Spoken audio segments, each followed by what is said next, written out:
வணக்கம், welcome to நாச்சியா sorry designer. இன்றைக்கி நம்ம பேர்ல் பீட் அப்புறம் குந்தன் ஸ்டோன் வச்சு எப்படி ஒரு அழகான ப்ளவுஸ் டிசைன் பண்ணலான்றதை பார்க்கலாம். அதுக்கு நான் 3 லேயரில் வந்து சரி கொடுத்துருக்கேன்.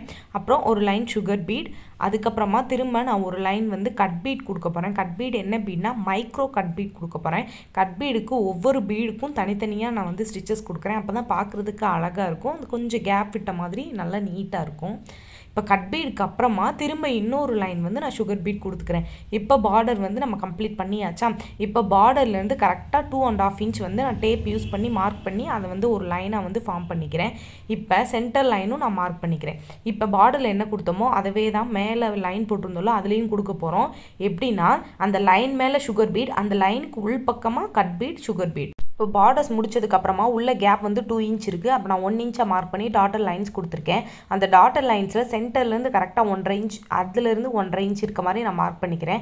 அந்த மார்க்கிங்கில் என்ன பண்ண போகிறோன்னா 6 mm இருக்க கிளிப் ஸ்டோன் ஸ்கொயர் ஷேப்பில் எடுத்து நான் ஃபேப்ரிக் க்ளூ யூஸ் பண்ணி வந்து கரெக்டாக அந்த சென்டர் லைன் மார்க் பண்ணியிருக்கோம்ல அதில் ஸ்டிக் பண்ணியிருக்கேன்.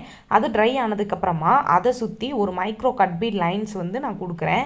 இது வந்து எப்படின்னா அந்த கிளிப் ஸ்டோனுக்கு ஒரு பார்டர் லைன் மாதிரி இருக்கும். இப்போ இது முடிச்சதுக்கப்புறமா அந்த ஸ்கொயர் ஷேப்போட 4 கார்னர்லேயுமே வந்து நான் ஃபேப்ரிக் க்ளூ வந்து அப்ளை பண்ணியிருக்கேன். அப்ளை பண்ணிவிட்டு கிளிப் ஸ்டோன் ஐ ஷேப்பில் இருக்க கிளிப் ஸ்டோன் எடுத்து அந்த 4 கார்னர்ஸ்லேயும் வந்து நான் வந்து ஃபிக்ஸ் பண்ணுறேன்.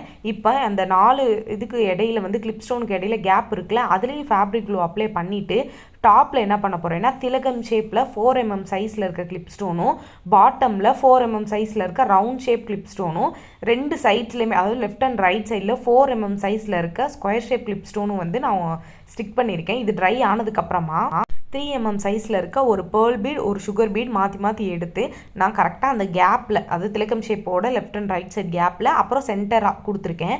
அந்த 2 பீடு பேர்ல் பீட் கொடுத்த கேப்பில் வந்து 3 mmல டல் கோல்டு கலரில் இருக்க 3 mm பீடு அப்புறம் ஒரு சுகர் பீடு வந்து அந்த கொடுத்து அந்த கேப்பை வந்து ஃபில் பண்ணியிருக்கேன். இதே மாதிரி தான் அந்த ஸ்கொயர் ஷேப்புக்கும் centre portion right and left portion கொடுத்துட்டு அந்த கேப்பில் வந்து 3 mm பீட் கொடுத்துருக்கேன். ஆனால் கீழே அந்த ரவுண்ட் ஷேப் கிளிப் ஸ்டோன் கொடுத்துருக்கோம்ல அங்கே மட்டும் நம்ம என்ன பண்ணுறோன்னா அந்த டல் கோல்டு பீடு வந்து நான் கொடுக்காம பேர்ல் பீடு மட்டும் கொடுத்து வந்து நான் முடிச்சிட்டேன். இப்போ ஸ்கொயர் ஷேப் ஸ்டோனுக்கு ரைட் சைடு என்ன கொடுத்துருந்தோமோ அதவே லெஃப்ட் சைடாக கொடுத்து பார்டரில் இருக்க இந்த குந்தன் ஒர்க்கை வந்து நான் கம்ப்ளீட் பண்ணிட்டேன். இதே மாதிரி அந்த ஒரு ஸ்டோனுக்கு என்ன கொடுத்துருந்தோமோ அதே மாதிரி ஃபுல்லாக பார்டர் ஃபுல்லாக கம்ப்ளீட் பண்ணதுக்கப்புறம் இப்படி தான் இருக்கும். லென்த் அண்ட் வித் வைஸில் வந்து 1 இன்ச் இருக்கிற மாதிரி நான் வந்து ஒரு குட்டியை சார்ட் பேப்பர் வந்து கட் பண்ணி வச்சுருக்கேன். இந்த ஸ்டென்சில் யூஸ் பண்ணி தான் நம்ம வந்து மேலே செக்குடு டிசைன் கொடுக்க போகிறோம். நம்ம செக்குடு லைனில் ஒர்க் பண்ண போகிறதில்ல, செக்குடு பாக்ஸுக்கு உள்ளே தான் ஒர்க் பண்ண போகிறோம். அதனால் வந்து லைன்ஸ் வந்து நான் ரொம்ப டார்க்காக கொடுக்காம லைட்டாக தான் கொடுத்துருக்கேன். இதுக்கு வந்து நான் class marking white pencil use பண்ணியிருக்கேன்.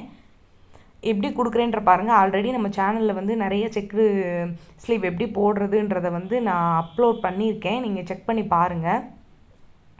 இப்படி போட்டோம் அப்படின்றப்ப நமக்கு வந்து ட்ரேசிங் ஷீட் எதுவுமே தேவைப்படாது. நமக்கு 2 ஸ்லீவுமே ஒரே மாதிரி இருக்கும். பிகினர்ஸ் கூட ரொம்பவே ஈஸியாக சிம்பிளாக நீட்டாக போடுற மாதிரி இருக்கும். ஒரு குட்டி சார்ட் பேப்பர் மட்டும் இருந்தாலே போதும். நமக்கு இதுக்காக பெருசாக ட்ரேசிங் ஷீட் எதுவுமே தேவைப்படாது. ஒரு தடவை இந்த மாதிரி நீங்கள் ட்ரை பண்ணி பாருங்கள் பிடிச்சிருந்தா. இப்போ செக்குடு பாக்ஸ் ஃபுல்லாக கம்ப்ளீட் பண்ணி முடிச்சதுக்கப்புறமா அந்த செக்குடு பாக்ஸ்க்குள்ளே எப்படி ஒர்க் பண்ண போகிறோன்னா நான் same class marking pencil use பண்ணி நான் வந்து மார்க் கொடுக்குறேன். எப்படின்னா ஒரு செக்குடு விட்டு இன்னொரு செக்குடு, ஒரு செக்குடு விட்டு இன்னொரு செக்குடு அந்த மாதிரி கொடுக்குறேன். இப்போ நான் கம் அப்ளை பண்ணும்போது உங்களுக்கு தெளிவாக தெரியும். இப்போ பார்டர்லேருந்து ஃபேப்ரிக் க்ளூ வந்து நான் யூஸ் பண்ணி அதாவது ஸ்ட்ரைட் லைனாக வர்ற மாதிரி கொடுத்துருக்கேன். அப்படி கொடுக்கும்போது உங்களுக்கு கரெக்டாக இருக்கும். இதில் வந்து சென்டராக வந்து நான் 4 mm கிளிப் ஸ்டோன் வந்து ஸ்டிக் பண்ணுறேன். ஒயிட் கலர் தான் நான் யூஸ் பண்ணுறேன்.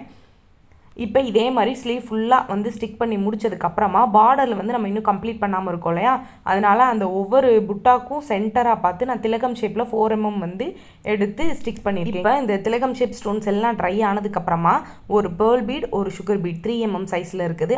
அதுக்கப்புறமா திரும்ப ஒரு டல் கோல்டு பீட் ஒரு சுகர் பீட் அப்புறம் ஒரு பேர்ல் பீட் சுகர் பீட் இந்த மாதிரி இப்போ நம்ம ஹாஃபாக எப்படி கொடுத்துருக்கோமோ அதே தான் இந்த ஹாஃபாக கொடுக்க போகிறோம். கொடுத்துட்டு இதே மாதிரி திலகம் ஷேப் எல்லாம் கொடுத்ததுக்கப்புறம் பார்டர் நமக்கு கம்ப்ளீட் ஆயிரும். இப்போ மேலே வந்து நம்ம கிளிப் ஸ்டோன் செக்குடு பாக்ஸ்குள்ளே வந்து ஸ்டிக் பண்ணியிருந்தோம்ல அதில் வந்து கரெக்டாக சென்டராக இருக்கிற மாதிரி வந்து நான் கொடுத்துருக்கேன். அந்த கேப்ஸ்குள்ளே வந்து 3 mm டல் கோல்டு இருக்க மாதிரி கொடுத்துருக்கேன். பார்த்தாலே உங்களுக்கு தெரியும். அதாவது கரெக்டாக ஹாஃபாக நான் பிரித்து வந்து பேர்ல் பீட் கொடுத்துட்டு அதுக்கப்புறம் அந்த கேப்பில் வந்து 3 mm டல் கோல்டு பீடும் சுகர் பீட் கொடுத்துருக்கேன். அப்போ தான் வந்து அது வந்து ரொம்ப கேப் இல்லாமையோ இல்லை ஒரு பக்கமாகவோ இல்லாமல் நீட்டாக சிம்பிளாக அழகாக இருக்கும். இந்த மாதிரி நீங்கள் ஒரு தடவை ட்ரை பண்ணி பாருங்கள். இதே மாதிரி அந்த செக்கு பாக்ஸ்குள்ளே கொடுத்த எல்லாத்துலேயும் வந்து கம்ப்ளீட் பண்ணதுக்கப்புறமா பேலன்ஸ் கேப்ஸ் இருந்துச்சுல அந்த கேப்பில் வந்து திரும்ப சென்டராக வந்து நான் வந்து ஃபேப்ரிக் க்ளூ யூஸ் பண்ணி அதில் 4mm கிளிப் ஸ்டோன் வந்து கொடுக்குறேன். இதுவும் ட்ரை ஆனதுக்கப்புறமா இந்த கிளிப் ஸ்டோனை சுற்றி gold colour micro cut bead நம்ம பார்டரில் கொடுத்துருந்தோம்ல அதே கட் பீட் வந்து நான் கொடுத்துருக்கேன். இதே மாதிரி எல்லா ஸ்டோன்ஸ்க்கும் கொடுத்ததுக்கப்புறமா அந்த லைன்ஸ் போட்டிருந்தோம்ல அந்த லைன்ஸில் நம்ம ஒர்க் பண்ணவே இல்லை. அந்த லைன்ஸை வந்து நான் நார்மலாக எரேசர் யூஸ் பண்ணி தான் வந்து நான் ரப் பண்ணுறேன். அதே மாதிரி நீங்கள் கொஞ்சம் லைட்டாக அழுத்தி கீழே கை வச்சுட்டு கொஞ்சம் அழுத்தி வந்து ரப் பண்ணாலே அந்த லைன்ஸ் எல்லாம் போயிடும். போனதுக்கப்புறம் ஃபைனலாக இதோட ஃபைனல் லுக் இப்படி தான் இருக்கும். பிடிச்சிருந்தா ட்ரை பண்ணி பாருங்கள். ஃபார் மோர் வீடியோஸ் நம்மளோட சேனலை சப்ஸ்கிரைப் பண்ணிக்கோங்க. தேங்க்யூ.